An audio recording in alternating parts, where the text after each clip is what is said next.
নমস্কাৰ restart academy চেনেলৰ অন্য এটি ভিডিঅ'লৈ সকলোকে স্বাগতম জনাইছোঁ। আজিৰ এই সিৰিজটোত আমি আলোচনা কৰিম অসমৰ ৰাজনীতি সম্পৰ্কীয় কেইটামান গুৰুত্বপূৰ্ণ কুৱেশ্যনসমূহ অসমৰ বিভিন্ন কম্পিটিটিভ এক্সামৰ বাবে খুবেই ইম্পৰ্টেণ্ট হয়, গতিকে ভালদৰে চাব আৰু যদি আমাৰ এই চেনেল নতুনকৈ আহিছে তেনেহ'লে চেনেলটো ছাবস্ক্ৰাইব কৰি ৰাখিব। এতিয়া আহক কুৱেশ্যনসমূহৰ ফালে আমি আগবাঢ়োঁ। আজিৰ প্ৰথম কুৱেশ্যনটো হৈছে কিমান চনত অসমৰ চিলেট জিলা পাকিস্তানৰ অন্তৰ্ভুক্ত হৈছিল? অপশ্যন কেইটাৰ ভিতৰত অপশ্যন বিটো শুদ্ধ, অৰ্থাৎ 1947 চনতেই অসমৰ চিলেট জিলা পাকিস্তানৰ অন্তৰ্ভুক্ত হৈছিল। আহক নেক্সট কুৱেশ্যনটো চাওঁ। নেক্সট কুৱেশ্যনটো দিয়া আছে স্বৰাজোত্তৰ অসমৰ প্ৰথম বিধানসভা কিমান চনত গঠিত হৈছিল? অৰ্থাৎ অসমত বিধানসভা কিমান চনত গঠিত হৈছিল? অপশ্যন কেইটাৰ ভিতৰত option C is the right answer, অৰ্থাৎ 1952 চনত অসমত প্ৰথম বিধানসভা গঠিত হৈছিল। আহক নেক্সট কুৱেশ্যনটো চাওঁ। নেক্সট কুৱেশ্যন দিয়া আছে কিমান চনত অসমৰ বিধানসভাৰ কাৰ্যকাল 5 বছৰ পৰিৱৰ্তে 6 বছৰ কৰা হৈছিল? অপশ্যন কেইটাৰ ভিতৰত option A is the right answer, অৰ্থাৎ 1972 পৰা 76 চনত এই সময়ছোৱাত অসমৰ বিধানসভাৰ কাৰ্যকাল 5 বছৰৰ পৰিৱৰ্তে 6 বছৰ কৰা হৈছিল। আৰু নেক্সট কুৱেশ্যনটো চাওঁ। নেক্সট কুৱেশ্যনটো দিয়া আছে অসম বিধানসভা নিৰ্বাচনত অনুসূচিত জাতিৰ বাবে কিমান আসন সংৰক্ষিত থাকে? অপশ্যন কেইটাৰ ভিতৰত option D is the right answer, অৰ্থাৎ অসম বিধানসভা নিৰ্বাচনত অনুসূচিত জাতিৰ বাবে প্ৰায় 8খন আসন সংৰক্ষিত থাকে। আহক নেক্সট কুৱেশ্যনটো চাওঁ। নেক্সট কুৱেশ্যনটো দিয়া আছে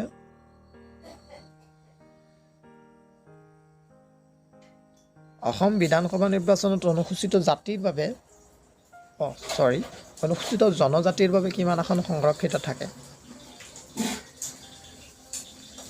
ইয়াৰ আগত আমি কি পাইছিলোঁ? অনুসূচিত জাতিৰ বাবে 8খন আসন থাকে আৰু অনুসূচিত জনজাতিৰ বাবে কিমান আসন থাকে সুধিছে? অনুসূচিত জনজাতিৰ বাবে option A is the right answer, অৰ্থাৎ 16খন আসন সংৰক্ষিত থাকে। আহা নেক্সট কুৱেশ্যনটো চাওঁ। নেক্সট কুৱেশ্যনটো দিয়া আছে দেশৰ লোকসভালৈ অসমৰ পৰা কিমানগৰাকী সাংসদ নিৰ্বাচিত হয়? অপশ্যন কেইটাৰ ভিতৰত option B is the right answer, অৰ্থাৎ দেশৰ লোকসভালৈ অসমৰ পৰা 14জন সাংসদ নিৰ্বাচিত হয়। আকৌ নেক্সট কুৱেশ্যনটো চাওঁ। নেক্সট কুৱেশ্যনটো দিয়া আছে দেশৰ ৰাজ্যসভালৈ অসমৰ পৰা কিমানজন সাংসদ নিৰ্বাচিত হয়? অপশ্যন কেইটাৰ ভিতৰত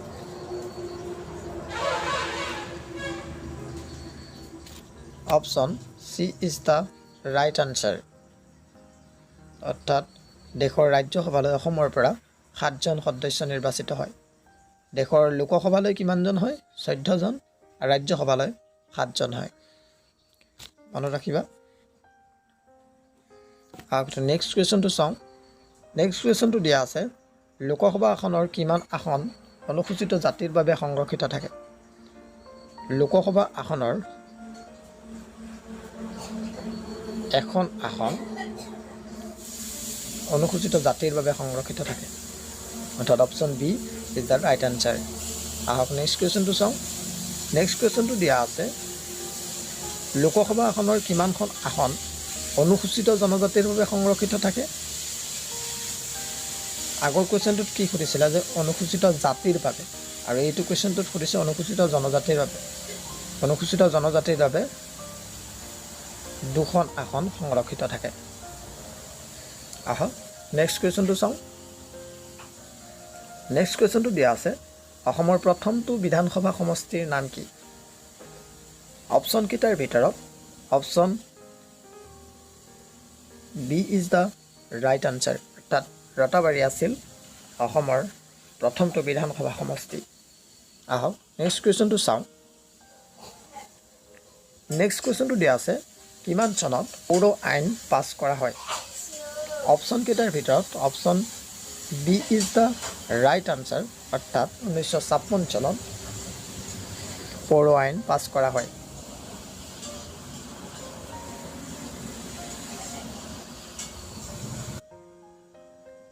আহক নেক্সট কুৱেশ্যনটো চাওঁ। নেক্সট কুৱেশ্যনটো দিয়া আছে, পৌৰসভাৰ সৰ্বনিম্ন সদস্য সংখ্যা কিমান? অপশ্যন দিয়া আছে 12 জন, 14 জন, 17 জন আৰু 15 জন। ইয়াৰে অপশ্যন কেইটাৰ ভিতৰত option D is the right answer, অৰ্থাৎ 15 জন। আহক নেক্সট কুৱেশ্যনটো চাওঁ। নেক্সট কুৱেশ্যনটো দিয়া আছে, পৌৰসভাৰ সৰ্বোচ্চ সদস্য সংখ্যা কিমান? অপশ্যন কেইটাৰ ভিতৰত option A is the right answer, অৰ্থাৎ 30 জন। পৌৰসভাৰ সৰ্বোচ্চ সদস্য সংখ্যা কিমান? 30 জন। আহক নেক্সট কুৱেশ্যনটো চাওঁ।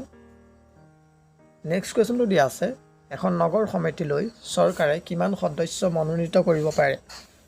অপশ্যন কেইটাৰ ভিতৰত option B is the right answer, অৰ্থাৎ এখন নগৰ সমিতিলৈ চৰকাৰে 2 জন সদস্য মনোনীত কৰিব পাৰে। আহক নেক্সট কুৱেশ্যনটো চাওঁ। নেক্সট কুৱেশ্যনটো দিয়া আছে, গুৱাহাটী উচ্চ ন্যায়ালয়ত নাগালেণ্ডক কিমান চনত সংযোজিত কৰা হৈছিল? অপশ্যন কেইটাৰ ভিতৰত option C is the right answer, অৰ্থাৎ 1963 চনত গুৱাহাটী উচ্চ ন্যায়ালয়ত নাগালেণ্ডক সংযোজিত কৰা হৈছিল। আহক নেক্সট কুৱেশ্যনটো চাওঁ। নেক্সট কুৱেশ্যনটো দিয়া আছে, গুৱাহাটী পৌৰ নিগম আইন কিমান চনত স্থাপন কৰা হয়? অপশ্যন কেইটাৰ ভিতৰত option B is the right answer, অৰ্থাৎ 1976 চনত গুৱাহাটী পৌৰ নিগম আইন স্থাপন কৰা হয়। আহক নেক্সট কুৱেশ্যনটো চাওঁ। নেক্সট কুৱেশ্যন দিয়া আছে, অসমৰ স্বায়ত্তশাসিত জিলা পৰিষদৰ সদস্য সংখ্যা কিমান? অপশ্যন কেইটাৰ ভিতৰত option A is the right answer, অৰ্থাৎ অসমৰ স্বায়ত্তশাসিত জিলা পৰিষদৰ সদস্য সংখ্যা 24 গৰাকী। নেক্সট কুৱেশ্যনটো চাওঁ। নেক্সট কুৱেশ্যন দিয়া আছে, দাণ্ডি যাত্ৰাত অংশ লোৱা অসমৰ ব্যক্তিগৰাকীৰ নাম কি? অপশ্যন কেইটাৰ ভিতৰত option B is the right answer, অৰ্থাৎ লীলাধৰ বৰুৱাই দাণ্ডি যাত্ৰাত অংশ লোৱা অসমৰ ব্যক্তি আছিল। আহক নেক্সট কুৱেশ্যনটো চাওঁ। নেক্সট কুৱেশ্যন দিয়া আছে 19 নম্বৰ কুৱেশ্যন, কিমান চনত অসমত প্ৰথমখন জনতা দলৰ চৰকাৰ গঠন হৈছিল?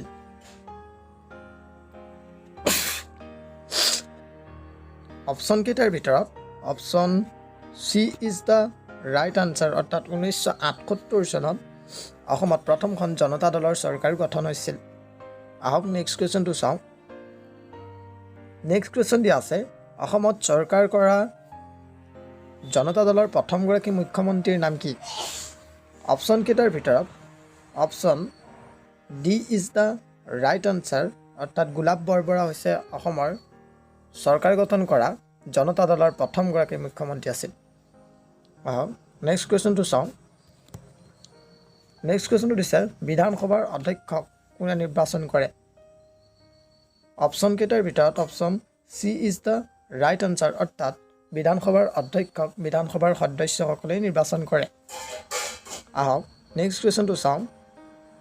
নেক্সট কুৱেশ্যন দিয়া আছে, কিমান সংখ্যক সদস্য উপস্থিত থাকিলে বিধানসভাৰ অধিৱেশন অনুষ্ঠিত কৰিব পাৰি?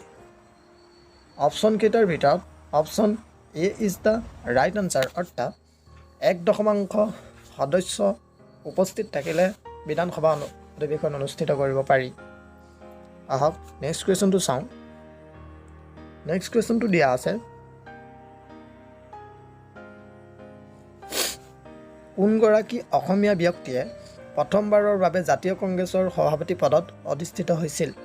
অপশ্যন কেইটাৰ ভিতৰত অপশ্যন দ্য ৰাইট আনচাৰ, অৰ্থাৎ দেৱকান্ত বৰুৱা আছিল ভাৰতীয় জাতীয় কংগ্ৰেছৰ সভাপতি পদত অধিষ্ঠিত হোৱা প্ৰথমগৰাকী অসমীয়া। আহক নেক্সট কুৱেশ্যনটো চাওঁ।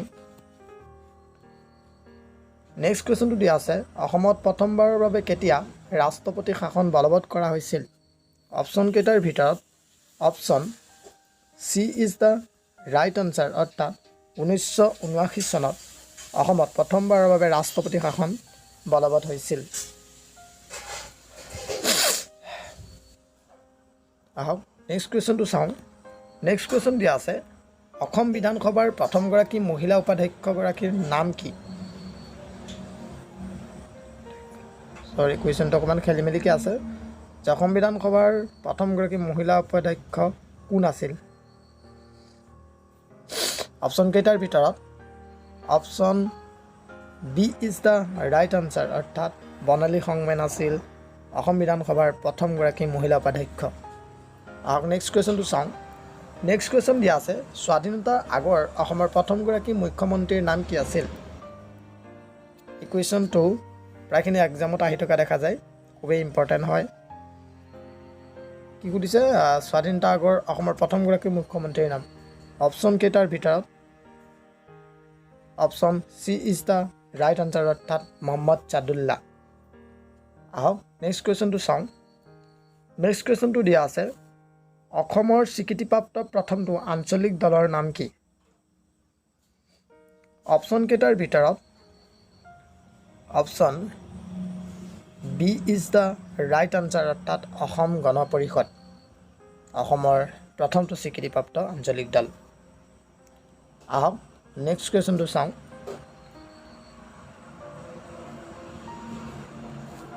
নেক্সট কুৱেশ্যনটো হৈছে, পৌৰ নিগমৰ প্ৰধানজনক কি বুলি কোৱা হয়? এইটো আজিৰ এই ছিৰিজটোৰ অন্তিমটো কুৱেশ্যন। এইটো 28 নম্বৰ হ'ব লাগিছিল। অন্তিমটো কুৱেশ্যন, এইটো আজিৰ এই ছিৰিজৰ অন্তিমটো কুৱেশ্যন। ইয়াৰ শুদ্ধ উত্তৰটো হৈছে অপশ্যন এ, মেয়ৰ। পৌৰ নিগমৰ প্ৰধানজনক মেয়ৰ বুলি কোৱা হয়। গতিকে এইখিনি আছিল আজিৰ আলোচিত কুৱেশ্যনসমূহ কেনেকুৱা পালে কমেণ্ট কৰি জনাব, আৰু নিজৰ বন্ধু বান্ধৱীলৈ ভিডিঅ'টো শ্বেয়াৰ কৰি ৰাখিব যাতে তেওঁলোকো এই ভিডিঅ'ৰ পৰা উপকৃত হয়। ধন্যবাদ। জয় অসম।